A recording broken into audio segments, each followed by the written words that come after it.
Okay na ba? Cute na ba tayo? Okay. Yo, shoutout sa'yo kaibigan. Yung mga panahon na walang wala ka na, sino nandyan para sa'yo? Sino nagbibigay sa'yo? Yung nanghihingi ka ng pangmeryenda, sino nandyan para sa'yo? Sino nagbibigay sa'yo? Yung mga panahon na nasa ospital ka, sino nandyan para sa'yo? Sino nagbibigay sa'yo?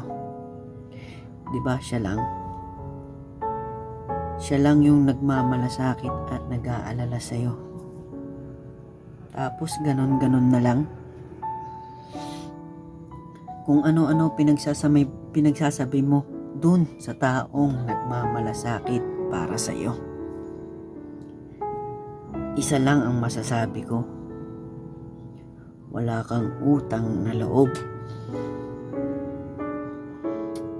Nagkaroon ka lang ng bagong kaibigan.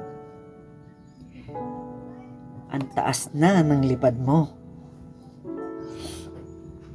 Hindi lahat ng oras mataas ang lipad.